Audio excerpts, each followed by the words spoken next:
Hello दोस्तों, स्वागत है मेरे YouTube चैनल नॉलेज स्टोन में। आज बात करेंगे ICH के बारे में। क्या है ये ICH, किस तरह से इसे इम्प्लीमेंट किया गया, किस तरह से इसका गठन हुआ, उसके बारे में बात करने से पहले हम थोड़ा सा पीछे चले जाते हैं। लगभग आज से 70 साल पहले थैलिडोमाइड ट्रेजेडी या थैलिडोमाइड डिजास्टर नाम का एक भयानक दुर्घटना हुई थी, जिसकी वजह से लगभग दुनिया भर में 10,000 बच्चों को सफर करना पड़ा था। जहां 10,000 बच्चे अपंग पैदा हुए थे, उनमें से 50% या 50% बच्चों की मौत हुई थी।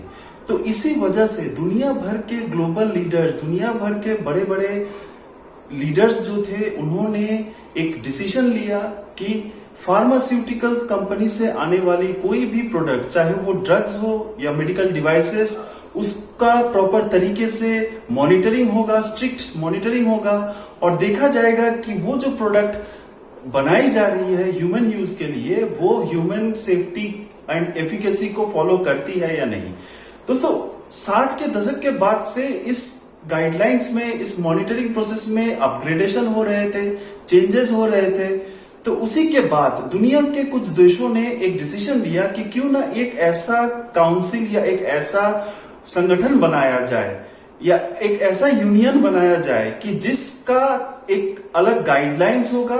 उस गाइडलाइंस यानी नियम को हर फार्मास्यूटिकल्स कंपनी फॉलो करेगी और कोई भी देश की अगर रेगुलेटरी एजेंसीज है तो उस रेगुलेटरी एजेंसीज और pharmaceutical company same process follow करेगी। रेगुलेटरी एजेंसीज फॉलो करेगी कि जो फार्मास्यूटिकल कंपनी ह्यूमन यूज के लिए जो प्रोडक्ट बना रही है वो प्रॉपर गाइडलाइंस को फॉलो करके बनाई गई है। कुछ नियम्स होते हैं, कुछ कानून होते हैं, उसको फॉलो करके बनाई गई है या नहीं। और फार्मास्यूटिकल्स कंपनी ये देखेगी कि जो प्रोडक्ट्स मार्केट में ह्यूमन यूज के लिए, या फिर मान लेते हैं कि वो कोई ड्रग हो या मेडिकल डिवाइस हो, कोई भी प्रोडक्ट बनाया गया हो तो वो ह्यूमंस के यूज के लिए सेफ है, वो प्रॉपर गाइडलाइंस जो है उसको फॉलो करती है या नहीं।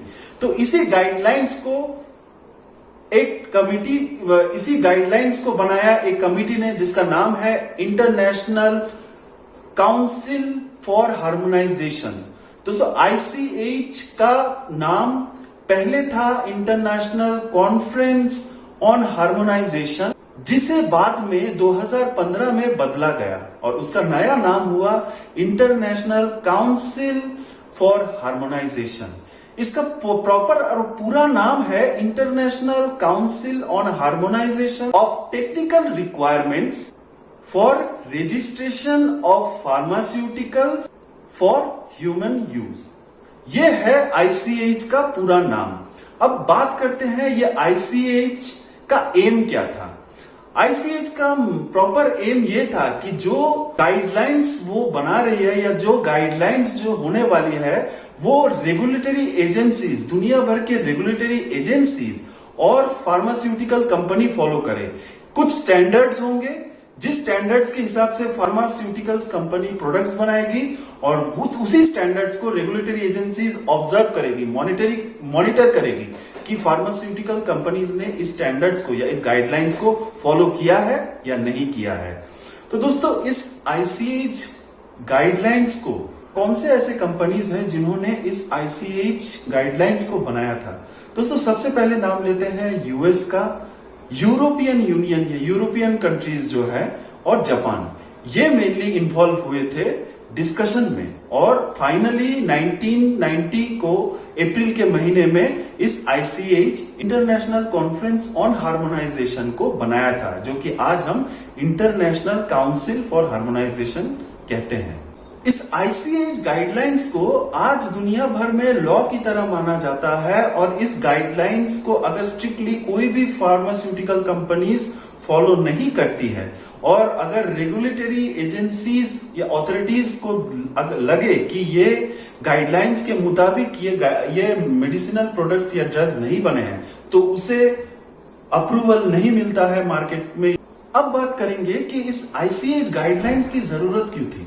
दोस्तों, पहले एक ऐसा प्रोसीड्योर था कि जब कोई फार्मास्यूटिकल कंपनीज किसी तरह के मेडिसिन या ड्रग्स बनाती थी तो वो एक बहुत टाइम कंज्यूमिंग प्रोसेस हुआ करता था।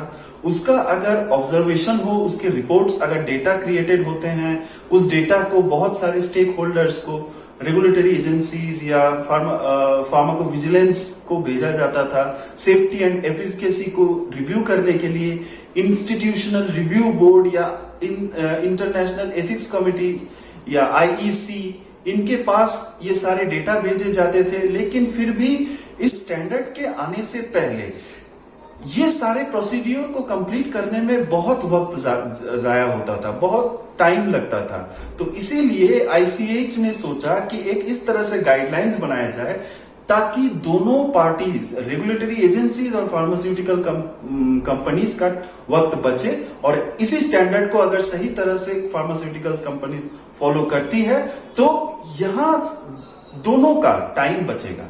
अब बात करते हैं इस आईसीएच के मेंबर्स के बारे में। एक इंटरनेशनल कमिटी है, तो इसमें mainly European union, EFPIA, ministry of health, labour and welfare जो जापान से, JPMA, Japan pharmaceuticals manufacturers association, US FDA, pharmaceutical research and manufacturers association, WHO, TPP जो कनाडा से है, ये आईसीएच के कोर मेंबर्स हैं। दोस्तों अब बात करेंगे कि इस आईसीएच गाइडलाइंस को किस तरह से कैटेगराइज किया गया है। तो आईसीएच गाइडलाइंस, जैसे कि मैंने पहले बताया कि आईसीएच का मेन मकसद था हार्मोनाइज करना, यानी कि एक इक्वल, एक स्टैंडर्ड या संतुलन बनाए रखना उस प्रोसीड्यूर्स को जो कि फार्मास्यूटिकल कंपनीज कोई दवाई या कोई मेडिसिन बनाने के लिए फॉलो करेगी, और रेगुलेटरी एजेंसीज वो गाइडलाइंस को फॉलो कर रही है या नहीं उसको ऑब्जर्व या मॉनिटर करेगी। तो इसी गाइडलाइंस को 4 कैटेगरी में डिवाइड किया गया है दोस्तों। सबसे पहला कैटेगरी जो है उसे कहते हैं क्वालिटी गाइडलाइंस, दूसरा है सेफ्टी गाइडलाइंस, तीसरा है एफिकेसी गाइडलाइंस, और चौथा और लास्ट जो है multi disciplinary guidelines. Quality guidelines का सबसे पहला मकसद यही था कि कोई भी फार्मास्यूटिकल कंपनीज जो किसी भी तरह के मेडिसिन या ड्रग्स को बना रही है, किसी भी तरह का मेडिकल प्रोडक्ट या मेडिसिनल प्रोडक्ट्स को बना रही है, वो प्रॉपर तरीके के क्वालिटी रिक्वायरमेंट्स को फॉलो कर रही है या नहीं। क्या थे इस क्वालिटी टेस्टिंग के पैरामीटर्स? जो इम्प्यूरिटीज है, डेटा क्वालिटीज है, डेटा में सही तरह से डॉक्यूमेंटेशन हो रहे हैं या नहीं, टेस्टिंग में कोई इम्प्यूरिटीज अगर निकल के आते हैं उसको सही तरह से रेक्टिफाई किया जा रहा है या नहीं, गुड मैन्युफैक्चरिंग प्रैक्टिस GMP इसको फॉलो किया जा रहा है या नहीं, ये था क्वालिटी गाइडलाइंस के पैरामीटर्स। और इसी के कुछ सब कैटेगरीज हैं जो कि Q1A, Q2, Q3A, Q4, Q5A से लेकर Q14 तक कुछ क्वालिटी गाइडलाइंस है जिनको फॉलो किया जाता था, और ये क्वालिटी गाइडलाइंस के अंडर कैटेगराइज किए गए थे या किए गए हैं। अब बात करते हैं सेफ्टी गाइडलाइंस के बारे में। तो दोस्तों सेफ्टी गाइडलाइंस का मेन ऑब्जेक्टिव यही था, मेन गोल यही था कि सेफ्टी पैरामीटर्स को प्रायोरिटाइज किया जा रहा है या नहीं। क्या थे ये पैरामीटर्स? कार्सिनोजेनिसिटी, जेनोटॉक्सिसिटी एंड रेप्रोटॉक्सिसिटी, इस तरह के ऑब्जर्वेशंस देखे गए हैं। यही सेफ्टी गाइडलाइंस में फॉलो होता था। सेफ्टी गाइडलाइंस में भी कुछ गाइडलाइंस को सब कैटेगराइज किया गया, जिनमें से कुछ है S1A, S2, S3A, जैसे S11 तक गाइडलाइंस बनाया गया जो कि सेफ्टी गाइडलाइंस के अंदर कैटेगराइज्ड होते हैं। अब बात करेंगे एफिकेसी गाइडलाइंस के बारे में। इस एफिकेसी गाइडलाइंस को दोस्तों याद रखिएगा, क्योंकि इसी एफिकेसी गाइडलाइंस को फॉलो किया जाता है क्लिनिकल ट्रायल्स में। जो लोग क्लिनिकल ट्रायल्स के लिए प्रिपेयर कर रहे हैं, जो सोच रहे हैं कि क्लिनिकल ट्रायल में, क्लिनिकल रिसर्च इंडस्ट्री में अपना करियर स्टार्ट करेंगे, उनके लिए आईसीएच गाइडलाइंस के इस एफिकेसी गाइडलाइंस को समझना बहुत ही जरूरी है। तो एफिकेसी गाइडलाइंस में देखा गया था, एफिकेसी गाइडलाइंस में मेन पैरामीटर्स ये थे कि क्लिनिकल ट्रायल से रिलेटेड जो डिजाइन है, क्लिनिकल ट्रायल का जो प्रोसेस चल रहा है, उसका मॉनिटरिंग सही तरह से फॉलो किया जा रहा है या नहीं, यानी कि design, conduct and safety reporting of clinical trials are properly monitored और नॉट। तो यही एफिकेसी गाइडलाइंस में देखा गया था। एफिकेसी गाइडलाइंस को भी सब कैटेगराइज किया गया है, जहां E1 से लेकर E18 तक गाइडलाइंस बनाया गया है। ऐसे E1, E2, E3 बहुत सारे गाइडलाइंस है और इस गाइडलाइंस के हर टर्मिनोलॉजी को क्लिनिकल रिसर्च में फॉलो किया जाता है। GCP, ICH GCP, इन ICH गुड क्लिनिकल प्रैक्टिस, इस चीज को लेके मैं एक अलग वीडियो बनाऊंगा और किस तरह से गुड क्लिनिकल प्रैक्टिस गाइडलाइंस को ICH GCP को फॉलो किया जाता है, ये भी इस एफिकेसी गाइडलाइंस के अंदर कैटेगराइज्ड होता है। दोस्तों मल्टी डिसिप्लिनरी कैटेगरी या मल्टी डिसिप्लिनरी गाइडलाइंस वो गाइडलाइंस थे जो कि बाकी के तीनों गाइडलाइंस में फिट नहीं हो रहे थे। वो बाकी के 3 गाइडलाइंस जो है, यानी कि क्वालिटी, एफिकेसी एंड सेफ्टी, इसमें कैटेगराइज नहीं हो रहे थे। तो इसके अलावा जो गाइडलाइंस को फॉलो करना जरूरी था वो चले गए मल्टी डिसिप्लिनरी गाइडलाइंस के अंदर। तो इस मल्टी डिसिप्लिनरी गाइडलाइंस में किस पैरामीटर्स को फॉलो किया जाता था? टर्मिनोलॉजी, मेड्रा, कॉमन मेडिकल डॉक्यूमेंट्स जो होते थे या कॉमन टेक्निकल डॉक्यूमेंट CTD, और the development of electronic standards for the transfer of regulatory information. तो ये सारे यानी कि मेड्रा, CTD और STRI, इन चीजों को प्रायोरिटाइज किया गया इस मल्टी डिसिप्लिनरी गाइडलाइंस में।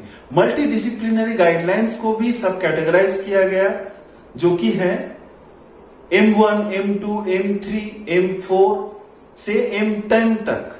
तो ये चारों कैटेगरीज में ICH गाइडलाइंस को ओवरऑल कैटेगराइज किया गया। तो दोस्तों मैंने इस ICH गाइडलाइंस में आप सभी को बताया कि ये ICH गाइडलाइंस क्या है, इसका मकसद क्या है, ये कब हुआ था इस ICH में या इंटरनेशनल काउंसिल फॉर हार्मोनाइजेशन में, कौन कौन से देश जो है जो मेंबर है, कौन कौन से कैटेगरीज में ICH गाइडलाइंस को कैटेगराइज किया गया, इस कैटेगरीज में कितने सब कैटेगरीज है, उसके बारे में डिस्कस किया दोस्तों। तो दोस्तों आज के लिए बस इतना ही था। आशा करता हूं कि ICH गाइडलाइंस के बारे में आपका कॉन्सेप्ट क्लियर रहा होगा। अगर किसी भी तरह कोई भी पार्ट आपके समझ में नहीं आया हो, या अगर आप चाहते हैं कि ICH गाइडलाइंस के किसी कैटेगरी को लेके मैं एक सेपरेट वीडियो बनाऊं, जो कि मैं ICH GCP को लेके बनाऊंगा, तो मुझे कमेंट में बताइए।